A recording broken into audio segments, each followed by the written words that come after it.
Okay, magandang umaga po. We are on the second week of our series, Faith Like No Other. Let me give you the alpha male. Yung alpha male, sa kaming edad namin, hindi namin masyadong alam yan. Ginugel ko pa. Pero sa sa ngayon, pag sinabing alpha male, di ba? Dominant. Alam nyo, na-coin yung word niyan ni 1970. May isang book, ang sinasabi niya, imagine this. Alam niyo po ba yung pack ng mga wolf? May nauuna dyan. Yung dominant male. Na lahat sa kanya sumusunod. Kasi siya yung pinaka malakas, dominant, matapang, at lahat. Ngayon naging alpha male na siya. Pag sinasabing, wow, tingnan mo siya, leader, in appearance, in diskarte, tapos natatalo niya sa mga labanan, talo niya yung mga iba, dominant yun. Alpha male yun. Pero alam niyo, nung nagbabasa ako, hindi lang para sa appearance, sa galing. Alam niyo po ba, ang sabi nila, ang alpha male daw sa integrity din. Wow. Di ba, hindi lang lakas, hindi lang capability, puso. Kaya sabi ko, okay, pag alpha male ka lang, hindi ka lang basta matikas. May puso ka at may dignidad. Kaso, 1970 yung alpha male, pero alam nyo, before anything else, in the Old Testament, may mga alpha male na tayo na sumikat doon sa Biblia sa Old Testament. At ito ang mga great men of faith in the Bible. At ayoko lang sabing alpha male. Alpha male and female ladies in the Bible who are great in their faith. Bakit ko to siningit at siningle out ko in distinction with the alpha male of the world? Kasi dito, hindi lang dignidad, may factors sila. May faith factor. So, kung meron ka ng ganin at lahat, tapos may God ka pa, at may pananampalataya ka kay God, male ka. At marami yan sa listahan niya, particularly sa ating Bible sa Old Testament. They have the faith like no other. Alam niyo po ba, sa roster na ito ng maraming alpha male and female or great men and women in faith, merong isa tayong single out this afternoon. O, nung nakita nyo si Jonathan, parang naglilista ako. Hindi kasali si Jonathan. No, sa listahan parang hindi. Tuwang-tuwa nga ako eh. Ako, personally, na-focus ko si Jonathan. Alpha male pala talaga si Jonathan. Tingnan. In this time, titingnan natin how it is to be an alpha male of faith in relationship with God. Ang titingnan natin dito, daring faith si Jonathan dito, katulad ni David, ni Gideon, ni Samson. Pero ang titingnan natin dito ay ano ang laman ng daring faith niya. This is the second week of Faith Like No Other. And let us all see, nandito na tayo kay Jonathan and his armor bearer. At tayo ay tumayo at basahin natin ang 1 Samuel 14 verses 1 to 15.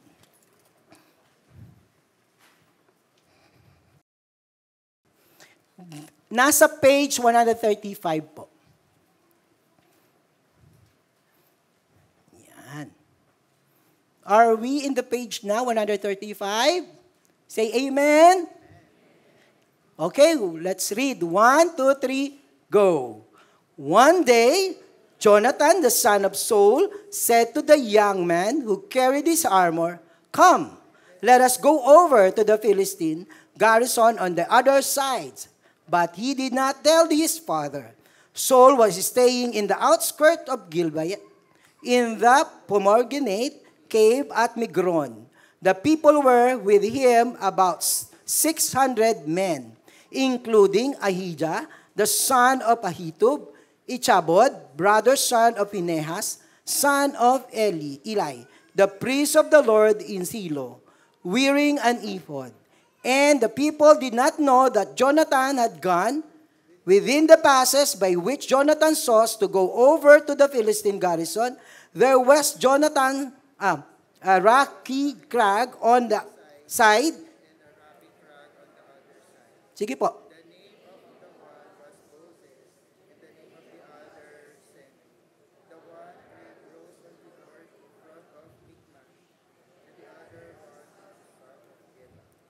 Jonathan said to the young man who carried his armor, "Come, let us go over to the garrison of this uncircumcised.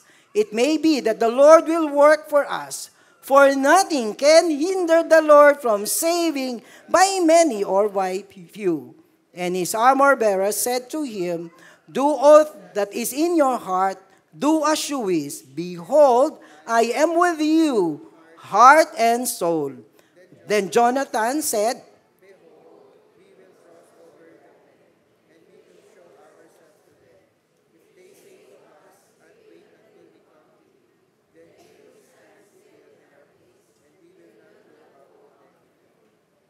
they say, "Come up to us into our hands, and this shall be the sign to us." So both of them showed themselves to the garrison of the Philistine. And the Philistine said, "Look, Hebrews are coming out of the holes where they have hidden themselves." And the men of garrison hailed Jonathan and his armor-bearer and said, "Come up to us, and we will you." And Jonathan said to his armor-bearer, "For the Lord has given them into our hands." Then Jonathan climbed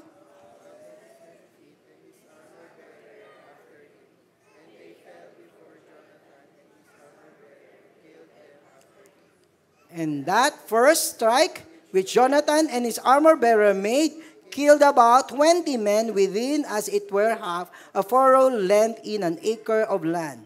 And there was a panic in the camp, in the field, and among all the people. The garrison and even the raiders trembled in the earthquake, and it became very great panic. Father, we pray, and we thank you for this word. And let us, Lord, teach us kung ano ang dapat composition if we want to really have that daring faith, a faith like no other sa'yo. Maraming pong salamat sa pangalan ni Jesus. Amen. You can be seated now. Para kahit binabasa nyo, medyo mahaba at malaki yung ating story. Kaya magkukwik muna ako para one page tayo sa ano ba itong nangyari. There is a battle between Israel and the Philistine. Or Philistine? Yes, meron silang battle at ang nananalo ay ang Philistine. In fact, sa sobrang natatalo ang Israel, ang mga kasama ni Saul at yung mga ibang armies nag-defect na. Lumipat na doon. Yung iba naman nagsitago. So if we will be looking at this, tapos they were outnumbered, gaya ng sinabi ni Bench kanina, outnumbered, yung mga anak ng Diyos. They had no weapons. More than 3/4 of their troops defected. And they were all in hiding with no battle plans at hand. Walang battle plan. Anong gagawin mo doon? Mamatay. Mag-intay, mamatay at sugurin. There were 3 groups at play. May 3 grupo. At tingnan niyo po yung grupo. Ang una ay yung mga Philistines sa taas. Upper hand sila, di ba paglabanan, mahirap na, ikaw ang panalo, sinasaunahan ka. Ganon, sa taas ka. Tapos anong susunod? Si Saul and his whole entourage doon sa baba, sa outskirt. Nanginginig siguro sa takot. Kaya ang layo nila. Lo and behold, the third group is Jonathan and his armor bearer. Dalawa lang sila, ando doon sila sa ibaba. Malapit.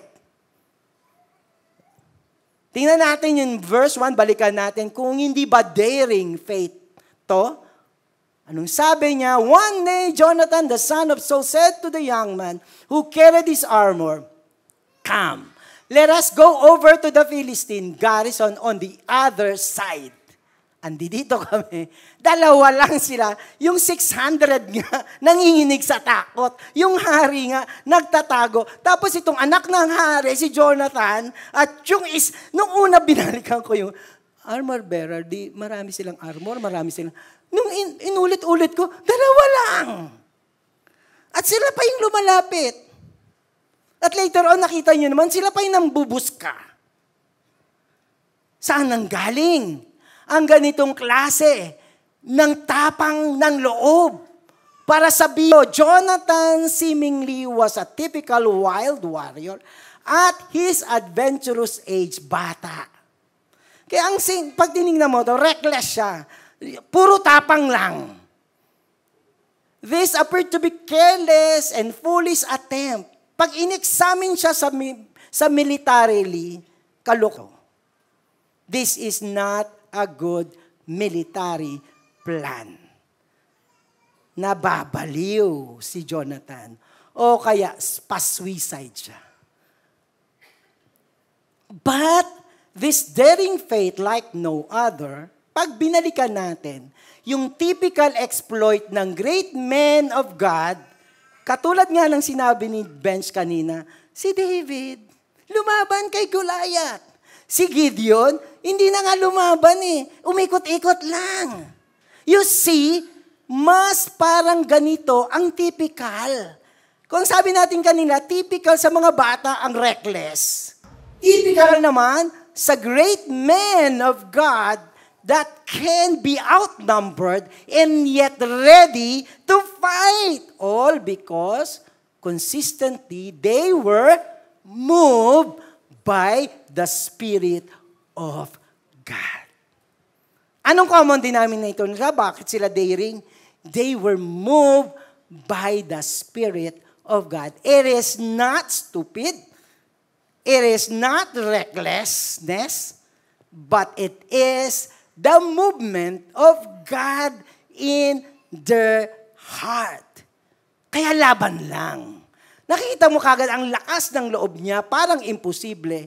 But when God works into the likes of Jonathan and David, yung parang crazy is an act of faith. Puntahan natin si Saul, yung tatay ni Jonathan. Alam niyo po ba, nung unang basa ko pa lang dito, sabi, yung writer, inuupakan si Saul. Kasi tingnan mo naman, verse 1, daring faith. Verse 2, saan daw si Saul, yung tatay? Saul was staying in the outskirt of Gibeah. Agad-agad pag tinignan mo, doon pa siya sa malayo. Lumalabang ka sa gera, pero nagtatago ka doon. And look, in the pomegranate, cave at Migion. Big cave. Ibig sabihin talaga nagtatago. The people who were with him, about 600, may 600 siya. Pero 1,000 sila, nag-defect na yung iba. Di ba nanginginig? Tapos yung mga nag-iintay lang doon, walang strategy. Antayin na lang, sugudin kami. So ganito, nakita niyo yung difference? Yung contrast ni anak at ni Saul. Mamaya makita natin bakit magkaiba. Including Ahijah, the son of Ahitub, Ichabod, brother, son of Phinehas, son of Eli, the priest of the Lord in Silo, wearing an ephod. Nakikita niyo po dahil meron pa siyang leaders who are spiritual. Pero nagtatago. Alam niyo ba yung ephod? Ginagamit yon ng high priest.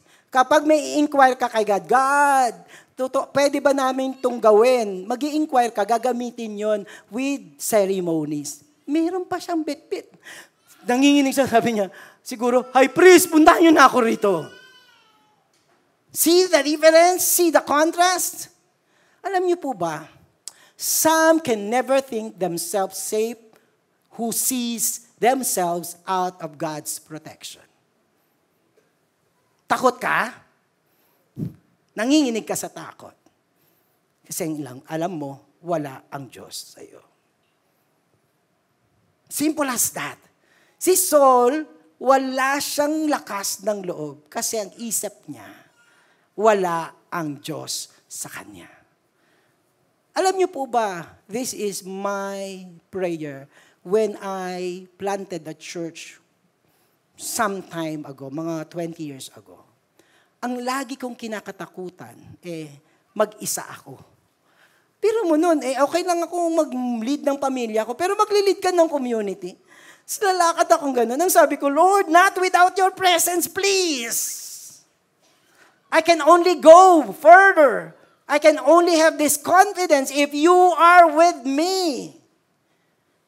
Ano problema ni Saul? King siya. Bakit wala siyang kumpiyansa na nasa kanya ang Diyos? We will look at it later. Saul have a priest and other religious materials and ceremonies to make up matters with the Almighty God. But still, partial yung submission niya at trust kay God. Pwede ka namang mag-ritual, pero hindi ka submissive kay God. At dahil hindi ka submissive kay God, takot na takot ka kasi wala kang assurance of the protection of God. Alam niyo ba kung anong kasi he is still not humbled, he is still unchanged dun sa kanyang predicament. Alam niyo, para mapatunayan ko sa inyo, wala siya talagang maayos na relasyon kay God. Nagkakagulo na. Alam nyo, ang ginawa niya, nag-burnt offering siya. Hindi yung pwedeng gawin ng hari. Ang gagawa lang si priest. Kasi daw, sabi niya, dumating si Samuel, yung priest niya, sinabi, bakit mo ginawa yan? That is not good. Sabi niya kasi, he is simply wanted to seek the Lord's favor. He is so insecure. At para at least yung takot niya, gumawa siya ng ritual. Ang tanong ko kay Saul, bakit ka insecure kay God? The song Everlasting Glory, the song Almighty God, the song that the Lord loves us very much. Sabing ganon, you created the world in your hands, but you chose to be the one to die on the cross. Hindi pa pag-ibig yun? At ito si Saul, he is not so sure, God. At ngayon natataranta siya at gumagawa tuloy siya ng bagay para maalis to. Ilang beses na tayong nagbida-bida sa buhay natin. Kasi natataranta tayo. Wala na, pag hindi ko to ginawa. Kahit hindi siya tama. Minsan napupush tayo na kami ng isang bagay kasi wala nang mangyayari. Wala na tayo sa tamang wisyo. All because we are so insecure, we are so fearful, and we do things na hindi natin sinabmit kay God. Yun para makita natin kung anong problema ni Saul. Our faith is grounded on the certainty of God's presence and guidance. Kasiguruhan, assurance na hindi ka iniiwan ng Diyos at hindi ka niya pababayaan, papatnubayan ka niya. Siguro naman talaga si God dito. Yes. God, anong sabi niya? I will always be with you. Nagmisteryoso ba si God? Hindi, hanapin mo ko. The guidance are here with us. Gagamitin niya yung Bible, gagamitin niya yung ibang tao, yung pastor mo, victory group leader, kaibigan mo. God will use everything to give us guidance. Anong problema? Bakit wala tayong assurance? Hindi problema si God. Katulad ni Saul, hindi niya pinagtitibay ang kanyang kasiguruhan kay God. Di ba? Sa relationship, kapag binigay sa'yo, makita mo yun, ramdam mo na siguro do kayo sa isa't isa. Kapag nagluloko yung isa, mararamdaman mo yun. Si Saul is not giving his part to be close to God, kaya hindi niya ma-feel. Di ba po?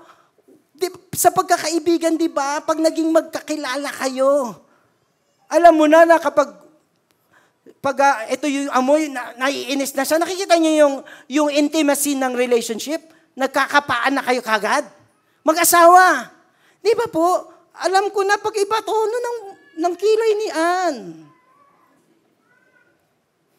Alam niya na din kapag nagsungit na ako. Because this is intimacy. Talking about parenting, kilala ba natin mga anak natin? Kayong mga anak, kilala ba natin mga nanay natin? This is intimacy. Ngayon, di tayo nagkakapaan tayo ng presensya, nagkakabaan tayo ng anong nararamdaman mo. But with the intimacy of Jonathan with God, di niya kinakapa. He is so certain about God's presence and guidance. Kaya nandoon yon ang problema. Alam mo ba, nakakapa mo ba si God? Look, para ingit nating makita to at tingnan natin yung rendition para ito yung point. Jonathan said to the young man who carried his armor, "Come, let us go over to the garrison of this uncircumcised. It may be that the Lord will work for us." Parang ba't maybe? Napansin nyo ba? Is it a statement of doubt? No, later on I will tell you that. Umabot ka na nga dun sa papatayin ka sa taas, sasabihin mo pang doubt siya kay God. What is this means all about? It may be that the Lord will work for us. For nothing can hinder the Lord from saving by many or by few. Then Jonathan said, "Behold, we will cross over to the men, and we will show ourselves to them. If they say to us, 'Wait until we come to you,' then we will stand still in our place. We will not go up. But if they said, 'Akyat kayo rito,' aakyat tayo, lalaban tayo. Kasi, for the Lord has given them into our hands. This is our sign. This shall be the sign to us." Ano yung ibig sabihin nito? Sabi niya, nakikita niyo, tiwalang-tiwala siya. Hindi siya pupunta doon sa pinakamalapit, the most dangerous part. Pero ang ending niya pa rin, "Lord, you call the shot." Nakikita niyo yung, ang tawag dito is full and humble reliance to God. Hindi niya pinangungunahan si God. Nakikita niyo na to. Ang lapit-lapit na, pero ano yung puso niya? "Lord, bigyan mo ako ng signal, ha?" Gets niyo yun? Kaya sabi niya, para sigurado, pag sinabi nilang, "Sige, pupuntahan namin kayo dyan." Ay. Pero pag sinabi nilang, "Sige, pumakyat kayo dito." Ay, climb us. Ay, yun na. Sabi niya, ito na yung sign. May go na si God. Hindi naman to parang, "Lord, tutuloy ba ganun?" Hindi. This is a statement of a person who fully trusts God. Kasi minsan sa simula lang tayo maniniwala kay God, di ba? Tapos tayo na didiskarte. It's different to have faith on faith than to have faith in God. Anong kaibahan nito? Naniniwala ako, sabi ng pastor, kailangan manampalataya, anything is possible, mananampalataya, daring to, mananampalataya ako, dinanampalataya ka. Anong karga mo doon? "Lord, have faith na ako sa iyo, ha. Mangyayari to. Naniwala ako sa iyo, eh." Saan ka naniniwala? What is the object of faith? Your faith. It is not God. Paliwanag ko po sa inyo. Look at this. That the Lord will work with us. The Lord will work. Sino ang mag-work? Who is the object of your faith?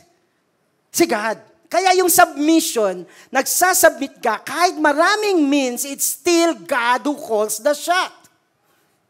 At ang pinaniniwalaan mo, hindi kaliwa, kanan, kung hindi si God. Maaring gagamit si God ng mga kaparaanan, pero ang point of object mo na tinitingnan ng pananampalataya, hindi si kumpare, hindi ito, hindi sarili mo, kung hindi si God will work for us alone. Siya yung ultimate. And He will call the shot. Kaya sabi, if sinabi mong go, go. Daring is natapang ng loob. Kaya sinabi ko kanina, hindi reckless si Jonathan. He is not reckless, but he is looking to God. Para patunayan ko pa sa inyo, anong sabi niya? Nothing can hinder my faith. No, nothing can hinder God. And my object of faith is God. Walang imposible sa Diyos. Tapos sinabi niya, saving many or few. So hindi ko, kahit walang kumasama sa'yo, pag God will work, God will work. Kahit ito ang gamitin niya, kahit yun ang gamitin niya, whatever means, pero siya lang ang tinitingnan mo. Di ba may tendency tayo, ang tingnan natin yung tao as an instrument of God. Tapos doon ka na indebted. Yun na tinitingnan mo. Of course, we will pray that God can use instrument din. Paano pag hindi? Wala ka na. Kasi doon ka nakatingin. Pag tumitingin kay God, God have many resources to make things done. Kaya hindi yung mga object natin ay hindi yung iba. Manatili lang kay God. For, anong sabi niya? Akyat na tayo. Nag-go signal na God. Sino nagbigay sa kanya? For God has given them to us. Hindi sabi ni Jonathan, kaya na natin to.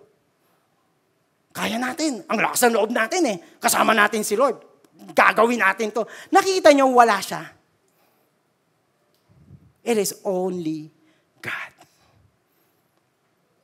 Alam mo, ganun po. Pero tanungin natin, saan niya nakuha yun? Na ganun siya, tiningnan ang Diyos at dun lang siya ang object of faith niya. There is no mention in the story that the Spirit of the Lord having a coming upon Jonathan. Wala doon. Hindi katulad kina David, kay Samson, meron. Pero there is no shadow of doubt that the Spirit of the Lord was with Jonathan. Do you agree with me? Kasi hindi niya yun gagawin at di siya magsasalita ng tungkol sa Diyos kung wala ang Espiritu ng Diyos sa kanya. God, I want you, kung gusto niyo literatuan to para alam na natin sa mga susunod na araw, God will direct the steps of those that acknowledge Him in all their ways. Tapos, and seek to Him for direction with full purpose of heart to follow His what? Nakikita niyo, solid kay God. Humble kay God. Kapag ang sabi ni God, wait. Lord, nanampalataya na ako, ba't wala pa rin? O, sino na, Lord, nun? Tapos pagmamalaki yung faith. Pag sinabi ng Lord, no. Lord, nag-faith na ako, tapos no pa rin. Sino ngayon dun? Are we relying sa decision, sa purpose, at ang kalooban ng Diyos? Hindi, we're relying on our asking the Lord. Ito to, ngayon pinipilipit natin yung paan ng Lord. At ang ating defense, nananampalataya naman ako. Kanino? That's the different thing. Sometimes, we find most comfort in which we are doing less. And into which we have been led by unexpected but well-observed turns of God providence. Ang sarap nun, di ba? Yung they're coming, things are going na ang konti lang nung kinilos mo, pero wow, talo na ako, nanalo pa. At doon nakiking mas prominente si God. And your testimony is never the same. Kasi sino ang bida? Si God. Balik tayo kay Saul. Bahala na lang kami pag-usap ni Saul. Habang nakikipaglaban si Jonathan at nananalo si Jonathan, in fact 20 lang ang natalo nila. Sa sobrang hindi inaasahan ng mga Philistine na matatalo sila, nataranta sila. Alam niyo, sa sobrang talanta nila, nag-away na sila 20 lang. Nag-aaway sila. Eto na. Nagkaroon ng confusion at hindi lang si Jonathan, ay sila Philistine na nag-confuse, nagkapapatayan sila. Pati ito, si Saul in 14 verse 18. So Saul said to Ahijah, nagkakagulo na, natataranta na siya, basta lumalaki yung gera. Sabi niya, si Ahijah, yung kanyang priest, sabi niya, bring the ark or the ephod, for the ark of God went at that time with the people of Israel. Tapos sabi niya, tanungin mo kung ano na gagawin natin. Tinatanong na, takbo siya kay God. Now, while Saul was talking to the priest, the tumult in the camp of Philistine increased more and more. So, Saul said to the priest, nung nalaman niya, ay, nagpapatayan sila. Ay, sila pala yung natatalo. Kaya tingnan mo, noong nalaman niya na sigurong nananalo ang Israel, sabi niya sa priest, withdraw your hands dun sa ipod. Stop, huwag ka na mag-inquire kay God. Then Saul and all the people who were with him rallied. Alala, gera na! Minsan pa imbabaw eh. Takbo kay God. Pero nung umaayos na, Diyos, diyan ka na lang ha. Alam nyo, ang klaro-klaro to. Nung nakita ko, nga no, ito pala yung una, yung if the Lord may, it's a sign, it's so submissive to God. Dito hindi, no, eme-eme lang. If we want to really have this confidence in God, hindi peke or malabnaw or superficial when we trust and submit to God.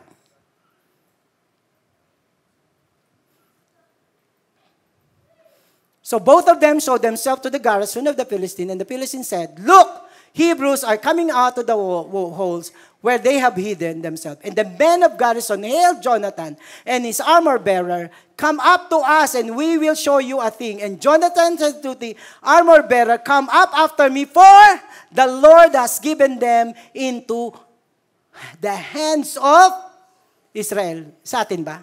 Nakikita nyo yung humility ni Jonathan. Sino ang magbibigay sa kanila? Sa galing niya ba? It's not about him, it's about God. And then sa ending, kanino binigay? Kung ako na lang kay Jonathan, bida-bida na ako doon. Oh, tay, ano nang ginagawa mo dyan? Pinapatay ko na to. But it's none of this. Kasi, ang Diyos ang pinagkatiwalaan niya. Nung nananalo siya, si God pa rin. Minsan kasi biglang atin na eh. Kapag kumilos na ang Diyos. His intense faith is His willingness, is in the willingness and power of God to help the Israel. His mighty faith is in the ever presence of God. Kasi close siya kay God. Close siya kay God. Na kapag ang bayan ng Diyos umiyak sa Kanya, kikilos ang Diyos. That the presence of God, hindi siya iniiwan. Of course, may times na parang may gap, parang minsan nag-iisa ka na lang. But I tell you, labanan mo siya ng realidad at katotohanan ng hindi nang iiwan ang Diyos, magre-regain yung confidence mo kay God. Sana nga lang lagi kayong close. Kaya pag andito ako, alam mo na kagad, yabag pa lang ni Lord to be exaggerated. Yung yabag pa lang ng Diyos, alam mo na hindi Kanya talaga iniiwan. Because He knew God. Hindi mabubuo ang pananampalataya natin kay God kung hindi natin siya nakikilala at kinikilala. Kaya tayo may ganitong klaseng preaching, discipleship classes, victory weekend, victory group, para makilala natin si God. Context pa to ng church. Yung ikaw pa, solo. Kilala mo nga si Opa, kilala mo pa si, at lost ako sa mga basketball player. Kilala mo nga yung mighty warrior ng ML. But how about God? Do we really know Him? That is what daring faith is made of. Our faith is grounded on God's covenant relationship with His people. It's about you and God. It's your relationship with God. Pagsabaw, malabnaw, hindi enduring, hindi nga mabubuo yung pananampalataya natin sa Diyos na daring. I'll tell you. Tingnan nyo si Jonathan. Jonathan said to the young man who called his armor, "Come, let us go over to the garrison of this uncircumcised." Hindi siya nang-iinsulto. Hindi naman, sasabihin ko kaya, Tagalogin ko. Hindi naman sinabi, "Ay mga!" Hindi tuli. Pero alam niyo po ba, anong ibig sabihin ng uncircumcised? Ang Israel, circumcised. Bakit sila sinicircumcised? Kasi covenant yun. Ang sabi ng covenant, tatanggalin natin ang piraso ng laman or balat ng tao upang makita that you do not depend on flesh. You do not depend on yourself. Kaya tayo may covenant, you will be depending on me. I am your God, you are my people. Yun ang simbolismo ng circumcision. Ang sabi ni Jonathan, tatalunin natin to. May pangako sa atin si God. Kasi sila, pero tayo, may covenant. Di ba po? You have covenant with God. I have covenant with God. Jonathan's hope of victory was based on his firm conviction of the covenant relationship of Israel to Jehovah. It is our relationship with God. Our faith, like no other, is grounded on our enduring and growing relationship kay God. What is enduring? Kasi sa kabila ng lahat, nananatili ang relasyon mo kay God. At through times, you become, your knowledge and relationship with God is growing and growing and growing and growing. Doon nag-establish yung ating pananampalataya sa Diyos. Make a choice. Are you Jonathan or Saul? Pili-pili din pag minsan. Ang Q, develop, ground our relationship with our God. Because the Lord's is having all the time na may relasyon siya sa bawat isa sa atin. Walang pinapaborito si God. Lahat tayo paborito. Lahat tayo iniintay ni God. Lahat tayo tinitingnan ni God. Lahat tayo sinusubaybayan ni God. Kahit di mo siya pinapansin, sinusubaybayan ka pa rin niya. Tapusin ko na ang kwento. Para naman ang ending natin yung victory. Then Jonathan came up on his hands and feet, and his armor bearer after him. And they fell before Jonathan, and his armor bearer killed them after him. And the first strike with Jonathan and his armor bearer killed about 20 men within as it were half a furlong's length in an acre of land. And there was a panic in the camp, in the field, and among the people, the garrison, and even the raiders trembled. The earth quaked, and it became a very great panic. Nilindol sila ni Lord. Tingnan mo, 20 lang for a start, but the Lord killed them all. Because Jonathan bravely, kahit outnumbered, at nag-iisa o dalawa sila, step forward by faith because he knew who is his God. Worship team, please. Kanina sabi ko, Lord, anong gagawin namin?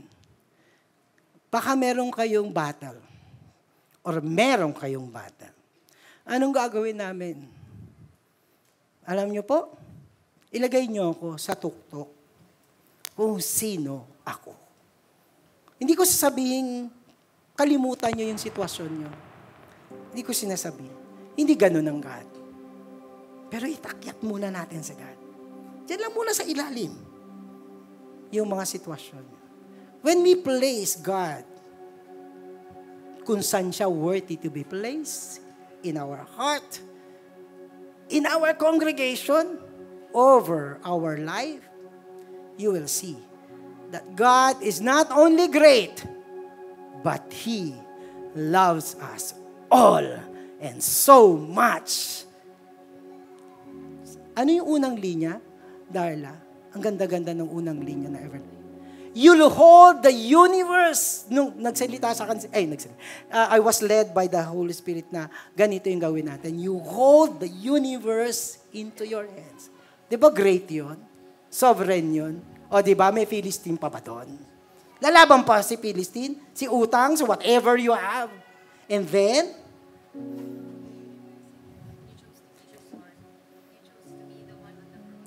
but you chose to be the one on the cross.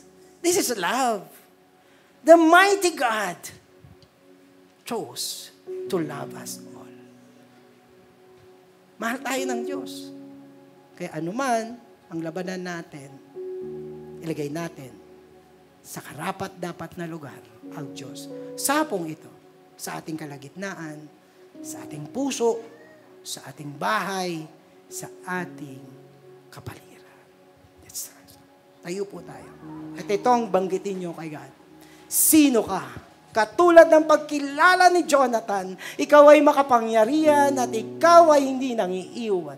Let's just worship and magnify God for who He is. You hold the universe in your hand, and you chose to be the one on the cross. You created everything with your words, yet you chose to be the one. You chose to be the one. Let's repeat that one again. You hold the universe. You hold.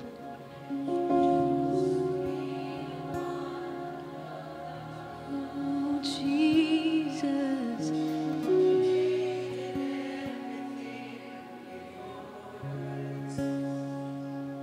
Yet you chose to be the one. You chose to be the one. Your life for all my kings.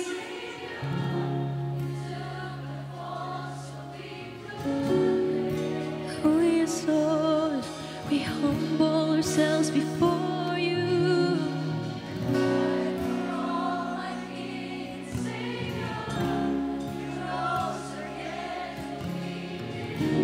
Yes, God, we believe that you deserve all glory. Yes, sing of His glory. You alone are worthy to be praised over all. Come on, let's sing His glory. Let's sing of His glory. Declare His glory in this place. Heaven, glory.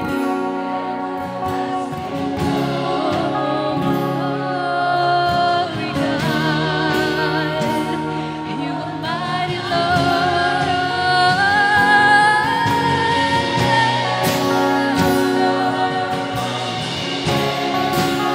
Sing of your salvation. Glory to the God. Sing of His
You worthy God, for all creation will sing of your salvation.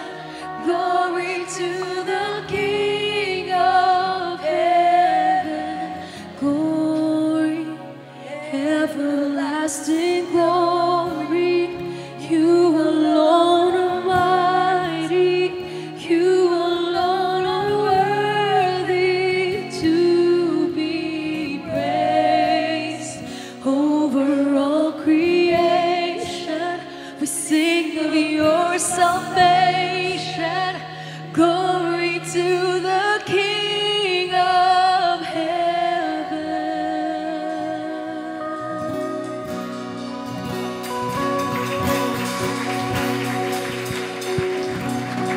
Lord, in the majesty and in the glory of heaven, you are there. But thank you, in this place, you are in the midst of us. And thank you, Lord, dahil alam mo ang mga sitwasyon at mga battles namin. And this time, you are working. Lord, thank you. Even as the Lord is moving in your hearts, in your body, in your family, in your relationship, in your business, whatever it is na nagpapatago sa inyo sa cave, nagpapanginig sa inyo sa cave, the Lord is telling you, I am with you. I am doing the fight, and I am serving you my victory. Thank you, Lord. Muli, God, kami nagpapasalamat. Nagpupuri sa iyo. Sinasamba ka. Lord, habol po namin yung commitment namin. Higit kaming makakilala sa iyo. At itong relasyon namin ito'y patitibayin namin. Sa lahat ng pagkakataong nag-iintay ka, nandoon na kami kagad. Sa lahat ng pagkakataong nagsasabi ka, pumunta kami sa iyo, yumakap kami, iiyak kami sa iyo, luluod kami sa iyo, hiingi kami sa iyo, magmamahal kami sa iyo, pupurihin ka namin. Lord, mag-iintay, makikipag-isa kami sa iyo, Panginoon. Lalapit namin ang aming puso at buhay sa iyo. Ito po ang aming samot dalangin sa pangalan ni Jesus. Amen and amen.